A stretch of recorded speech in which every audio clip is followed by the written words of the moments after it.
Assalamualaikum warahmatullahi wabarakatuh. Video kali ini tentang mata kuliah sejarah ekonomi Islam untuk materi yang pertama. Materi yang pertama yaitu perekonomian Arab pra-Islam. Pada pembahasan pertemuan pertama atau materi pertama pada perekonomian Arab pra-Islam meliputi sistem perekonomian Arab pra-Islam, sumber pendapatan masyarakat Arab pra-Islam. Yang ketiga, jalur ekonomi dan perdagangan masyarakat Arab pra-Islam. Yang keempat atau yang terakhir adalah Unity of Sciences atau Wahdatul Ulum atau kesatuan ilmu yang merupakan ciri khas dari UIN Wali Songo Semarang. Dalam mempelajari sistem perekonomian Arab pra-Islam, tentunya kita perlu tahu dulu letak geografis Arab pada waktu itu. Yang pertama, kita akan membahas tentang letak geografisnya. Letak geografis Arab itu, Jazirah Arab adalah jazirah yang terbesar di atas dunia. Jadi termasuk jazirah yang terbesar, kemudian banyak padang pasir, gurun, ada padang pasir Sahara, ada padang pasir Gobi. Pokoknya itu wilayah tanahnya itu adalah padang pasir. Lalu negeri Arab juga salah satu daerah yang kering dan paling panas di bumi. Pembahasan berikutnya adalah tentang masyarakat Arab.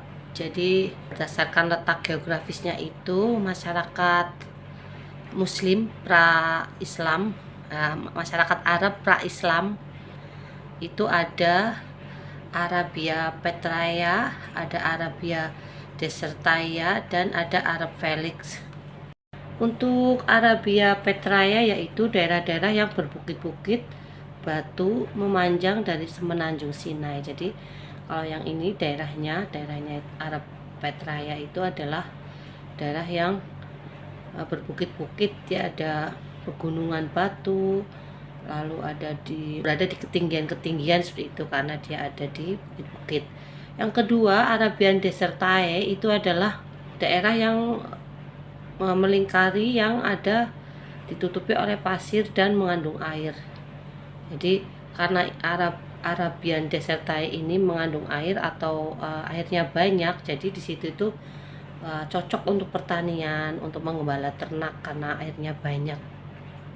Yang terakhir ada Arab Felix, yaitu yang disebut juga Al-Bilad As-Saidah atau juga yang disebut Al-Ardi Al-Hadiro atau bumi hijau. Ini lebih hijau dari yang tadi, yang daerah perairan, karena ini banyaknya pepohonan dan rumputan. Jadi Arab masa itu juga subur, ya, ada bumi hijaunya, ada daerah perairannya, dan ada daerah perbukitannya. Masih dalam pembahasan sistem perekonomian Arab pra-Islam, wilayah Arab itu juga terdapat samudra. Di sebelah selatan itu samudra tersebut membawa hujan, tetapi pada musim-musim kemarau silih berganti meninggalkan daerah pedalaman. Jadi wilayah Arab itu ada beberapa provinsi, kemudian ada bagian utara yang tandus, ada bagian selatan yang penuh dengan padang pasir, kemudian ada juga yang letaknya strategis dalam peta di zaman kuno. Ketika benua Australia dan Amerika belum dikenal, karena letaknya di antara benua Asia, Eropa, dan Afrika, itu Arab sudah muncul duluan. Jadi Arab sudah merupakan wilayah yang strategis peta dunia antara benua-benua tersebut. Menurut sumber lain, wilayah yang didiami oleh wilayah Arab pada masa pra-Islam terbagi menjadi dua wilayah, yaitu Arab Badui atau kampung dan Arab Hidari atau perkotaan. Masuk ke pembahasan yang kedua dalam materi perekonomian Arab pra-Islam, yaitu tentang sumber pendapatan masyarakat Arab pra-Islam. Jadi untuk bertahan hidup, masyarakat Arab itu ada dua, ya, yang itu Arab pedesaan dan Arab perkotaan yang sudah terbagi tadi wilayahnya. Untuk warga Arab desa atau Arab Badui itu menggantungkan sumber kehidupannya dengan beternak. Jadi sumber utamanya itu beternak, kemudian hidupnya nomaden atau berpindah-pindah. Sambil mengiring ternak, mereka juga menuju daerah yang memiliki curah hujan tinggi. Jadi untuk sumber mata air, ya, sumber minumnya juga para ternak Lalu mereka juga mengkonsumsi daging dan susu hasil ternak, membuat pakaian, kemah, dan perabot dari wol atau bulu domba. Mereka juga menjualnya untuk ditukar dengan keperluan pribadi untuk keluarganya. Kemudian mereka juga mengukur taraf hidup kekayaannya atau ukuran taraf hidup warga Baduy adalah dari jumlah ternak. Berapa jumlah ternak yang dimiliki? Jika jumlah ternaknya banyak, berarti status sosialnya tinggi atau disebut orang kaya. Jika sebaliknya tidak memiliki hewan ternak atau hewan ternaknya sedikit, maka sama dengan dia adalah miskin.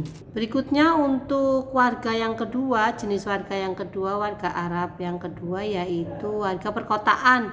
Untuk warga perkotaan, penduduknya itu tinggal di wilayah yang subur. Karena penduduknya wilayahnya subur, jadi sumber mata pencahariannya adalah pertanian. Selain pertanian, mereka juga aktif atau mengembangkan perekonomian di bidang perniagaan. Jadi ada pusat perniagaan di situ. Kemudian selain mereka profesi yang berbeda, warga Mekah juga dipandang lebih istimewa oleh orang-orang Arab karena kedudukan mereka sebagai warga kota suci atau Mekah. Jadi untuk yang Arab kota ini karena tinggalnya di Mekah, jadi ada yang menganggap lebih keren atau lebih bagus di situ karena sebagai kota suci atau warga kota suci. Pembahasan berikutnya adalah tentang jalur ekonomi dan perdagangan masyarakat Arab pra-Islam. Kalau membahas jalur, pasti sebagian besar mahasiswa akan tertuju pada 3 jalur biasanya ya, jalur udara, laut, dan darat. Namun karena masih keterbatasan fasilitas, Arab pra-Islam rata-rata yang dipakai adalah jalur darat dan jalur laut. Jalur udara belum ada. Untuk jalur darat karena wilayahnya gersang dan tandus, tapi mereka masih bisa mengelola pertaniannya.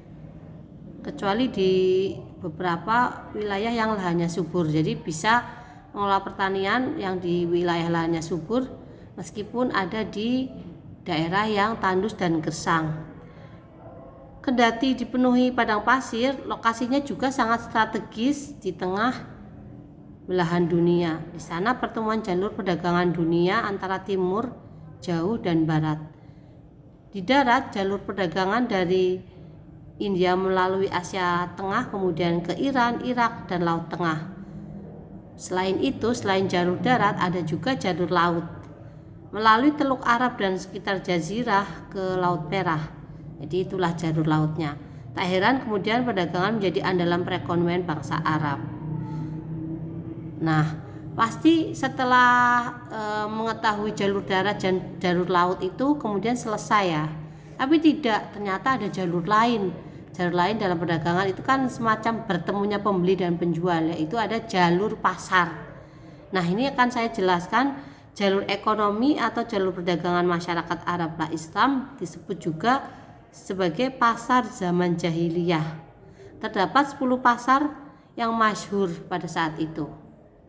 Penjelasannya adalah untuk perdagangan, mayoritas aktivitas perdagangan bangsa Arab adalah di perkotaan dan mereka memiliki pasar musiman untuk perdagangan berbagai jenis barang kebutuhan. Lalu yang pertanian termasuk di dalamnya adalah peternakan. Terdapat aktivitas pertanian di sebagian daerah yang subur di Jazirah Arab seperti Yaman, Taif di daerah utara dan sebagian lahan pertanian di Hijaz dan pertengahan Jazirah. Yang terakhir adalah industri. Itu mayoritas kegiatan industri adalah sebagai profesi sederhana yang pada umumnya dilakukan oleh para budak dan orang-orang Yahudi. Di antara profesi ini sangat menonjol ada tukang besi, tukang kayu, pertenunan, pembuatan senjata, dan lain-lain. Meskipun industrinya ini masih industri sederhana ya, bukan yang sudah pakai mesin-mesin modern, karena ini kan kehidupan masyarakat Arab pra-Islam, jadi jauh sebelum Islam masuk. Untuk jenis-jenis pasarnya itu ada pasar yang paling terkenal di Jazirah Arab yaitu pasar Ukas. Ya, pasar ini hanya sekali dalam setahun. Lalu selain pasar Ukas ada juga pasar Madinah. Pasar ini diambil dari kata Al-Jannah yang berarti taman yang indah karena letaknya karena letaknya di bawah, yaitu tepatnya di Wadi Fatimah. Pasar ini merupakan momen penting bagi penduduk untuk melakukan perdagangan. Memang momen-momen ini itu setiap tanggal 20 Dzulhijjah kalau pasar Madinah ini. Yang berikutnya yaitu pasar Zumatul Jandal. Pasar ini terletak di pertemuan jalan penting antara Irak, Syam, dan Jazirah Arab. Musim pasar ini berlangsung pada pertengahan bulan Rabiul Awal. Pasar ini letaknya ada di Al-Jauf sekarang itu namanya Al-Jauf. Pasar berikutnya adalah Pasar Al-Musyaqqar. Pasar ini terletak di dekat kota Al-Hajir dan pasar ini berlangsung pada bulan Jumadil Tsaniyah. Pasar berikutnya yaitu Pasar Hajar, pasar yang terkenal dengan penjualan buah kurma. Terletak di Bahrain dan berlangsung pada bulan Rabiul Awal. Pasar Tiba, pasar ini juga disebut sebagai Pasar Oman. Banyak orang Arab yang mengunjungi pasar ini sebagai tempat bermukim sampai akhir Jumadil Ula. Pedagang berbagai penjuru dunia juga terjalin di pasar ini, di antaranya pedagang dari India, Persia, Ethiopia, bangsa Arab sendiri, dan bangsa-bangsa lain yang mengunjungi pasar tersebut.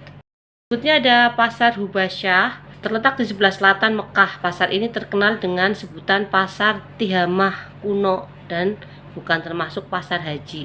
Perhelatan pasar ini pada bulan Rajab. Dalam sejarah, Rasulullah pernah singgah di pasar ini saat membawa barang-barangnya Siti Khadijah. Jadi Rasulullah pernah ke pasar ini. Pasar berikutnya itu Pasar Suhar. Tempat ini merupakan kota yang paling ramai, letaknya di atas Laut Oman. Pasar ini diadakan pada bulan yang sama dengan Pasar Hubasyah, yaitu Pasar Hubasyah itu pada perhelatan haji. Yang terakhir adalah Pasar Asyir. Asyir sendiri merupakan tepi pantai selatan antara Aden dan Oman, sehingga banyak pedagang laut yang berdatangan. Pasar ini diadakan pada bulan Sya'ban. Itulah tadi jalur perdagangan baik darat maupun laut, kemudian jalur pasar, termasuk jenis-jenis pasarnya, kapan beroperasinya, mana jalur yang dilewati apa saja, negara mana saja, kemudian kapan bisa dilakukan gitu ya. Nah, setelah itu semacam ada diskusi ya, kemudian akan ada diskusi mana dari kehidupan ekonomi masyarakat Arab Islam yang paling menonjol atau yang paling penting atau yang paling besar ya, apakah dari perdagangan, pertanian, ataukah industri ya. Di PPT saya atau ya materi yang saya buat, saya membuat 3, yaitu perdagangan, pertanian, dan industri. Manakah yang paling menonjol? Ada juga sumber lain yang membahas tentang peternakan. Jadi pertanian itu terdiri dari pertanian atau tanaman-tanaman, tumbuhan, dan yang kedua adalah peternakan, masuk ke situ. Nah, dari perdagangan, pertanian, dan industri ini manakah yang paling besar? Ini nanti sudah dibuat kuis atau akan dibuat kuis di kelas, manakah yang paling besar. Yang terakhir adalah pembahasan tentang Unity of Sciences. Untuk materi pertama, perekonomian Arab pra-Islam, itu saya mengambil Quran surat Quraisy ayat 1-4. Bismillahirrahmanirrahim. Li'ilafi Quraisy ilafihim rihlatas syita'i wasyaif falyabudu rabb hadzal balad falyabudu rabb hadzal bait alladzi at'amahum min ju'in wa amanahum min khauf. Terjemahannya, disebabkan oleh kebiasaan orang-orang Quraisy, yaitu kebiasaan mereka bepergian pada musim dingin dan musim panas, sehingga mendapatkan banyak keuntungan. Maka hendaklah mereka menyembah Tuhan, pemilik rumah ini atau Ka'bah, yang telah memberi mereka makanan untuk menghilangkan lapar dan mengamankan mereka dari rasa takut. Sepemahaman saya, maksud ayat tersebut dengan materi perekonomian Arab pra-Islam, yaitu negeri-negeri yang berada di sekitar Mekah dalam keadaan tidak aman, sering terjadi perampokan, pembunuhan, kekacauan, dan peperangan antar kabilah, sehingga orang tidak dapat merasakan kedamaian dan keamanan atas jiwa, keluarga, dan hartanya. Setiap saat penduduknya selalu berada di dalam keadaan khawatir diserbu musuh. Pada ayat ini dipertanyakan kepada orang-orang musyrik itu bahwa apakah mereka tidak melihat nikmat yang jelas dan nyata itu, Apakah mereka tidak merasakan sedikit juga bahwa Allah telah mengistimewakan mereka dari penduduk negeri di sekitar mereka? Kenapa mereka tidak meninggalkan penyembahan berhala yang mengotori Ka'bah itu? Sebenarnya orang Mekah telah mengetahui semuanya, tapi karena keingkaran mereka mempercayai yang batil dan mengingkari nikmat Allah. Alangkah rendahnya mereka masyarakat Arab pada masa itu. Jadi sebenarnya sih sudah mengetahui kekuasaan Allah, tapi karena ingkar jadi berontak itu ya. Oleh karena itu turun ayat ini sebagai pengingat, apakah tidak merasa mendapatkan nikmat sebegitu baiknya kok masih terus ingkar dan menyembah berhala, tidak mengenal Tuhan dan sebagainya.